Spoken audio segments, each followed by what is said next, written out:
Olá, pessoal. Sejam muito bem-vindos ao canal Lumen, Expansão da Consciência. E nós vamos conversar hoje a respeito de uma situação psíquica que ela é realmente muito comum, que qualquer ser humano vivencia isso no seu cotidiano boa parte do tempo, que é a questão do conflito. E aí a gente vai conversar a respeito do conflito, buscando não somente entendê-lo, mas o significado dele e o que ele nos propõe. Então, conflito e resolução.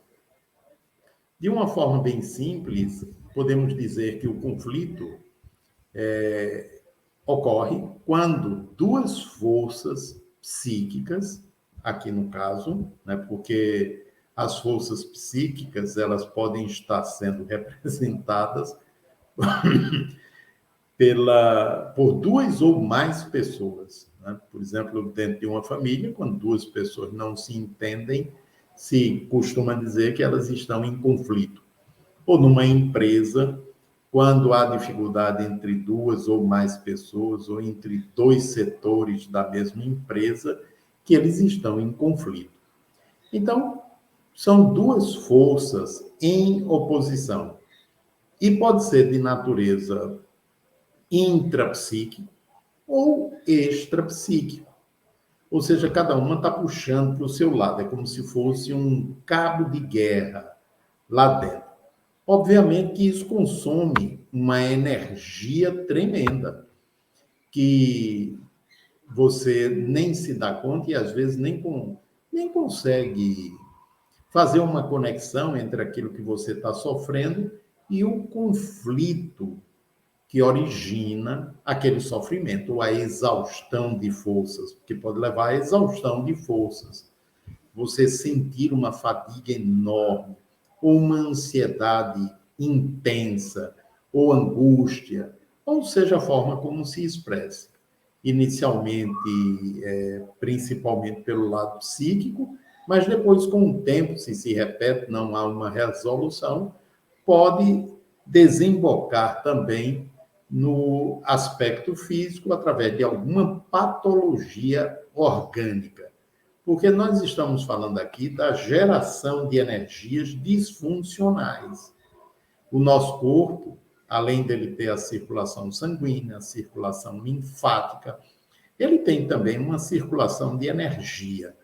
É nesse circuito energético, por exemplo, que a homeopatia atua, que a acupuntura atua, que as chamadas medicinas energéticas têm ação. E é onde a maior parte das manifestações patológicas tem início também, nesse circuito, nesse campo de energia. E esse campo de energia tem uma integração profunda, íntima, com o aparelho psíquico, com as instâncias emocional, mental, afetiva, espiritual do indivíduo. Então, sofre-lhe os resultados. E, por sua vez, interfere, influencia também nos demais departamentos ou dimensões do ser humano. E é muito importante que a gente saiba disso, né? Para que a gente possa se encaminhar para a resolução, para a compreensão e, obviamente, para a resolução disso. Esse slide aqui, ele representa, de uma forma muito simples, o aparelho psíquico, essa estruturazinha, ou esse círculo amarelo, bem fininho, né, que está aqui sobreposto por esta seta amarela, ele está simbolizando o eu de apresentação, nossa parte mais consciente. É a área onde está organizado, onde está inserido o ego. Todo esse em azul repleto de diferentes objetos, figuras, a gente pode chamar de inconsciente, ou a região da sombra, ou a região do eu inferior, ou o nome que você queira dar. Mas esta área em azul, subjacente ao círculo fininho amarelo que representa a parte consciente, ela é inconsciente. E cada figura dessa representa material, circuitos ou vórtices energéticos com conteúdo emocional, conteúdo afetivo, conteúdo mental, que remontam às situações mal resolvidas, não elaboradas, ou dolorosas, ou traumáticas, rechaçadas pela camada mais superficial, pela camada consciente, rechaçadas pelo ego. Então, todo esse material aqui, uma parte dele, pelo menos, alguns deles, podem ter filamentos de ligação com a camada mais superficial, pois eles, ao longo do desenvolvimento do indivíduo, eles foram, de alguma forma, interferindo e alicerçando também, junto com inúmeros outros fatores, a formação da nova personalidade, da estruturação efetiva do ego. Então, quando essa área daqui ela está repleta de material inconsciente não resolvido, ela fica bipando, digamos assim, emitindo reflexos para a zona consciente, o círculo amarelinho, né?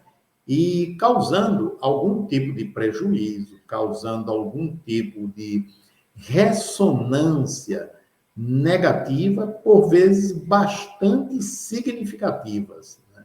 Que podem se transformar tanto em doenças orgânicas, como em processos psíquicos bastante limitantes para as pessoas, muitas vezes. Né?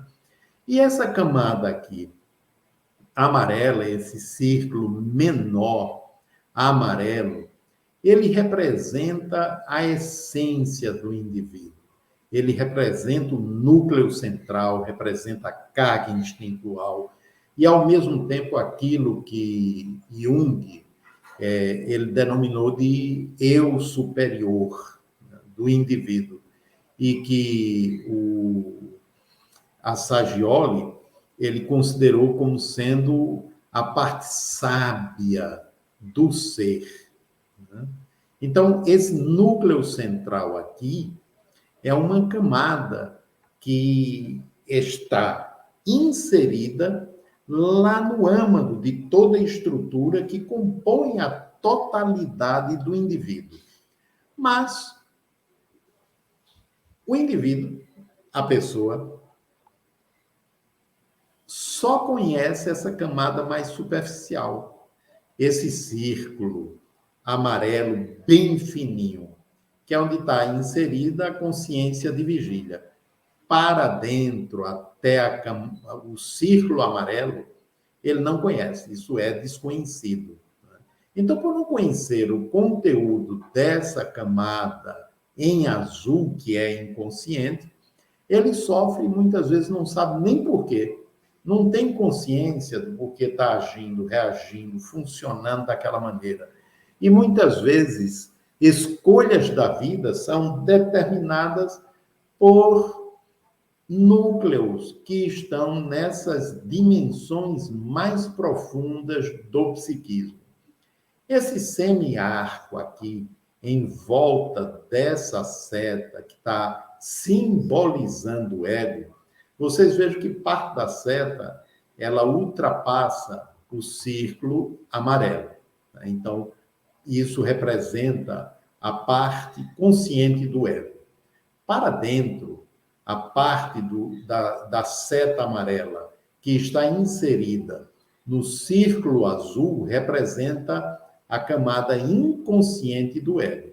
É nessa camada inconsciente do ego onde estão inseridas as instâncias que criam os mecanismos de defesas para preservação do ego, da zona de conforto do ego, para impedir que a parte consciente, essa camada de fora da seta, tome consciência, perceba ou sinta conscientemente o que está subjacente na camada azul, que é inconsciente.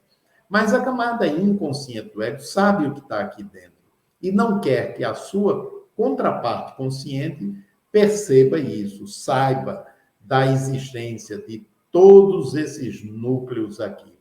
Porque, senão, a camada mais superficial se perturbaria tremendamente e, obviamente, sofreria muitas modificações, porque o ego ele já não conseguiria mais se ver como ele comumente se conhece, teria que sofrer, passar por profundas modificações.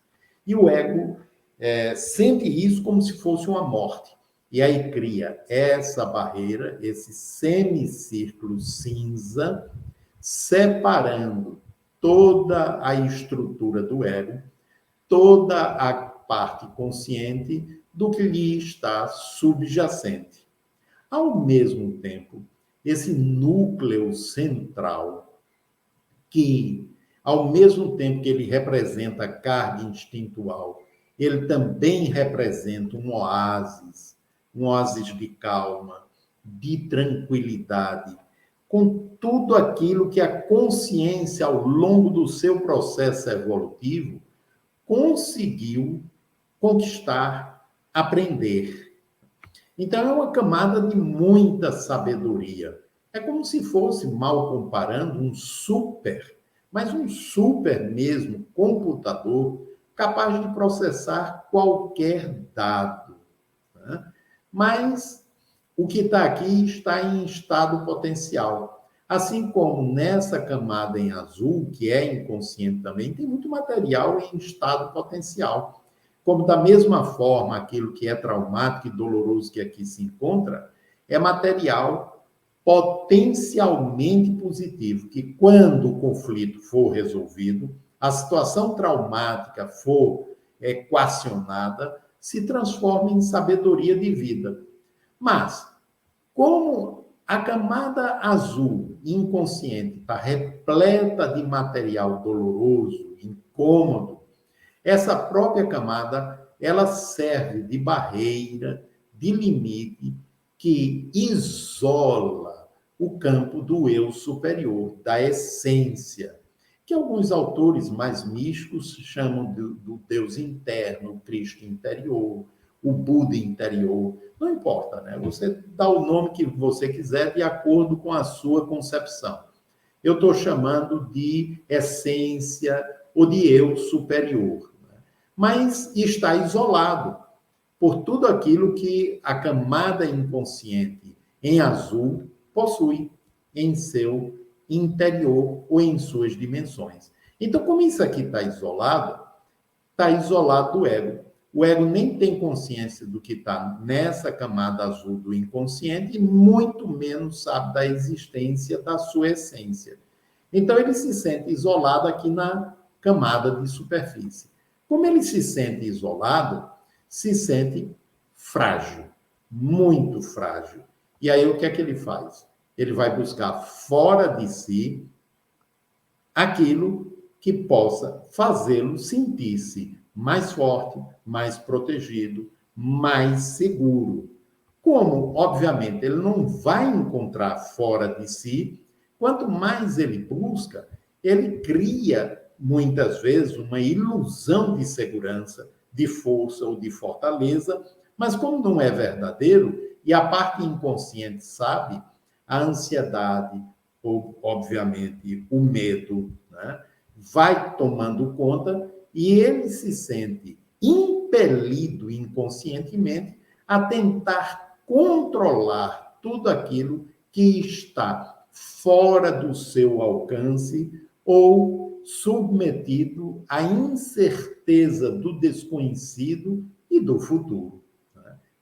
A consequência disso, obviamente, é sofrimento.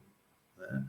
Então, por aí vocês já percebem que nós não somos uma unidade.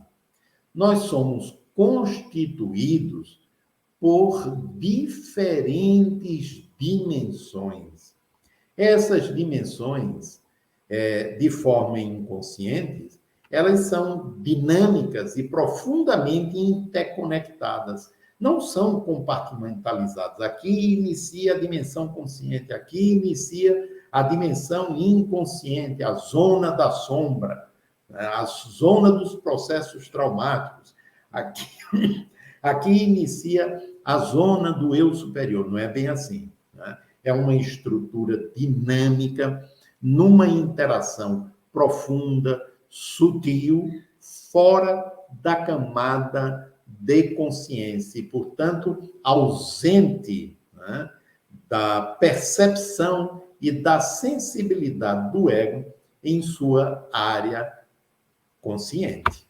Bom, mas da mesma forma como a parte consciente nossa, o ego, não tem ciência da existência dessas outras dimensões psíquicas, também não consegue perceber que de inconsciente para inconsciente estamos conectados uns com os outros e com todo mundo do planeta. Não vou nem dizer do universo, né, que a gente ainda está tentando descobrir vida em outros planetas, mas do nosso planeta. E em qualquer dimensão de vida, nós estamos conectados. Porque esse mundo inconsciente, ele interage com um campo de energia que se expande para além da pele. Se expande sutilmente, se sutilizando à medida que avança espaço afora, em busca de outros campos energéticos que lhe são semelhantes. Né? De forma que, sem a gente perceber, a gente atrai também dessa forma, inconscientemente, elementos com os quais nós sintonizamos pelo nosso mundo psíquico, pelos nossos conteúdos inconscientes. E aí a gente atrai tanto para o bem como para o mal, de acordo com as nossas necessidades mais profundas, obviamente. Então, dessa forma, por exemplo, para a psicologia transpessoal, o inconsciente, ele não se origina ali a partir do nascimento, né?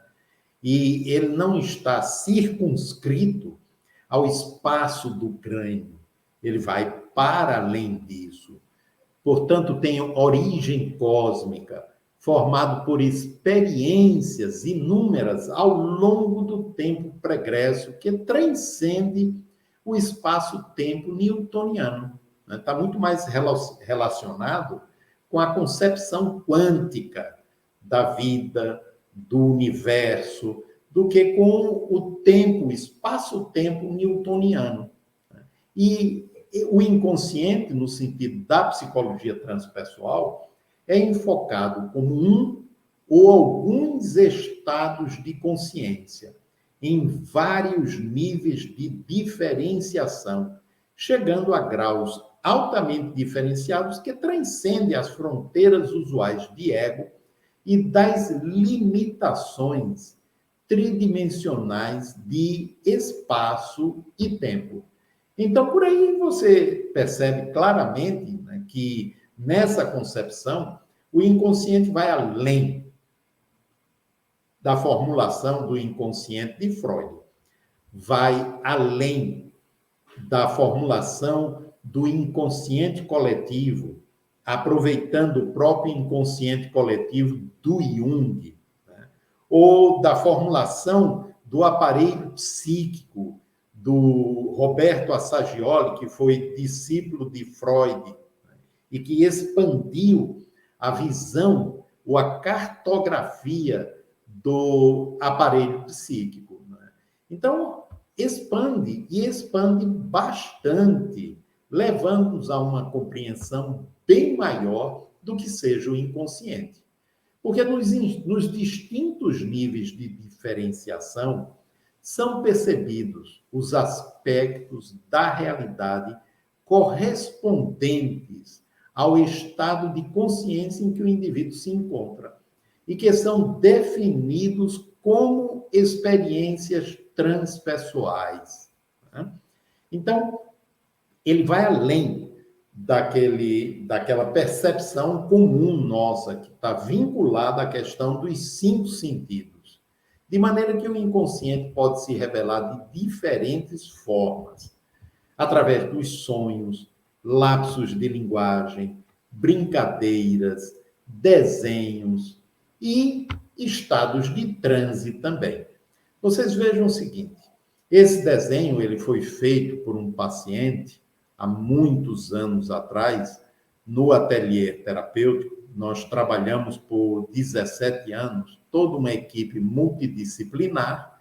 Foi uma experiência maravilhosa, com um ateliê terapêutico, no qual os pacientes psicóticos, todos eles, permaneciam conosco todo um turno, de 2 às 18, das 14 às 18 horas, executando diferentes atividades, né? Desde a pintura, o desenho, modelagem, né? Crochê, tapeçaria, trabalhos com argila, grupos operativos, teatro, etc. Eram inúmeras atividades, não ficavam, digamos, parados um instante sequer, a não ser nos grupos operativos que estavam discutindo as tarefas.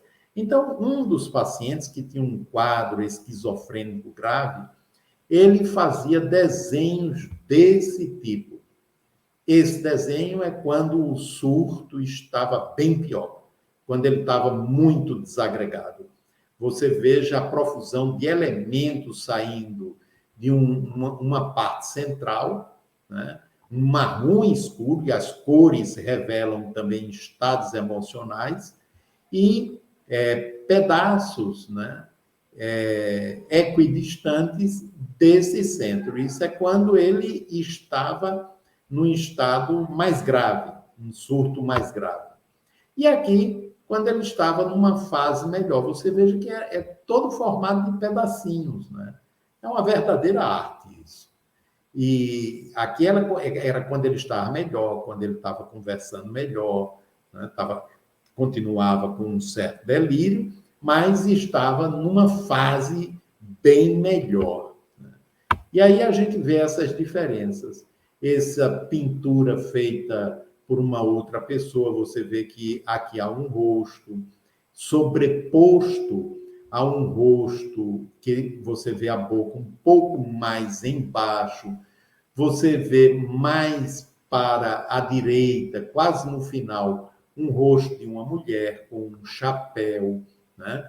Você vendo o desenho realmente ao vivo, você vê que há inúmeros rostos. É como se o inconsciente da pessoa estivesse revelando as suas diferentes instâncias através do desenho. Aqui, uma série de desenhos, né, que foi feito por alguém que estava sofrendo um transtorno psíquico, né? E aí você vê figuras dentro de figuras. Aqui, como se uma farpa estivesse furando o olho, sangrando, né? Chorando lágrimas de sangue, né? Aqui, como se fosse um palhaço e labaredas tomando conta. O interessante é ver isso colorido, mas esse aí não está. Então, de forma que a gente pode compreender o aparelho psíquico como ele sendo muito mais amplo do que a gente possa, inclusive, imaginar. E eu estou utilizando uma cartografia que foi do Dr. Jorge Andréa, falecido há alguns anos, psiquiatra do Rio de Janeiro. e que ele criou, né, esta cartografia, simbolizando aqui no centro a essência, né, ou o espírito puro, como ele costumava dizer, aqui um inconsciente remoto, representando todas as experiências evolutivas da consciência, esse amarelo, um inconsciente atual, mais próximo da camada de consciência, expressa por essa camada em vermelho. E aí ele dizia o seguinte, que das camadas profundas do inconsciente remoto surgem ou reverberam experiências inconscientes que criam representações na camada do inconsciente atual e que terminam desembocando na camada do consciente, gerando algum tipo de perturbação, algum tipo de transtorno ou doença física, porque este núcleo aqui na camada do inconsciente remoto, representada pelo círculo branco, ela está repleta de energia com conteúdo emocional disfuncional. E na vida, você muitas vezes vai sintonizar, seja para o bem, seja para o mal, com pessoas que têm núcleos sintônicos afins com o seu. Ou seja, se atraem, né, pelas energias que passam a se expressar através do campo energético formado pelos conteúdos inconscientes e pelas manifestações da camada da consciência. Mas, se o indivíduo não sabe disso, nem percebe isso, ele vai seguir a sua vida sem nem ter consciência que está sendo mobilizado profundamente pelas camadas do inconsciente, imaginando, acreditando ilusoriamente que está fazendo escolhas conscientes, boa parte das vezes, né? É óbvio que as escolhas, elas são reflexo do que há em nível profundo, mas são escolhas que, em parte, também são conscientes.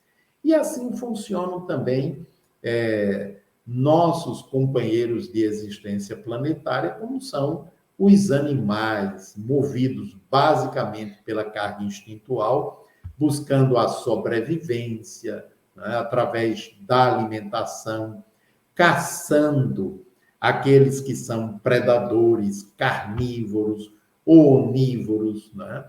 Então, eles têm que ter dentro de si o impulso homicida, desenvolvida a inteligência astuta para encontrar as suas presas e poderem se manter. Ao passo que as presas têm que ter desenvolvido também astúcia e inteligência para conseguir escapar de ser o jantar daquele predador, né? E é isso também com os homens primitivos, até a atualidade. Hoje, a gente não precisa mais sair à caça para conseguir a carne, porque a gente mantém os animais confinados, né, com o propósito de matá-los, para a gente poder se nutrir das suas carcaças, né? E nós fazemos isso ainda hoje, um dia provavelmente a gente deixará de fazer, mas nós ainda nos alimentamos à semelhança dos nossos ancestrais mais primitivos e de qualquer outro animal, né? Isso não nos causa nenhum conflito, né? De forma que, de uma maneira geral, a gente ainda vive muito semelhante, embora tenhamos saído de cavernas, de habitações toscas, simples, rudimentares, para grandes edifícios. Mas, no geral, a gente, embora tenha saído da selva, transformamos o asfalto e o concreto em outro tipo de selva. e continuamos nos digladiando, gerando conflitos, tanto em nossa intimidade, como do ponto de vista social, né? E aí, vale a pena a gente continuar conversando um pouco mais sobre isso, para a gente ver que, tanto do ponto de vista mental como cerebral, nós incluímos em nossa intimidade aquilo que ainda é dos demais animais, como já reverberamos instâncias que fazem parte somente do humano, né? Mas eu vou deixar isso para um outro vídeo, para que este não se torne longo demais. Então, vamos ter este vídeo, que é o vídeo 1, e no vídeo 2, a gente vai começar a estudar a questão do cérebro, né? E para que a gente possa perceber que a questão do conflito, ela está inserida num contexto que diz respeito ao nosso funcionamento primitivo, que faz com que a gente queira controlar, exercer domínio, desde as coisas pequenas até as maiores. E isso está na base de uma parcela considerável do nosso sofrimento. Então, fica o convite para o vídeo de número 2, conflito e resolução, para a gente poder continuar. E aí, você que chegou até aqui no vídeo, né? Porque tem gente que só assiste 2, 5 minutos, né? Não é nem porque às vezes não está gostando. É pela agonia interna, que não consegue parar por um tempo maior para refletir. Mas você que já tem essa habilidade, essa maturidade, né? Eu convido você para que se inscreva no canal, clique o sininho de notificações para ser avisado dos próximos vídeos e ajude também a gente a divulgar, né, os conteúdos do canal. Um grande abraço e não se esqueça de assistir o vídeo número 2 de conflito e resolução.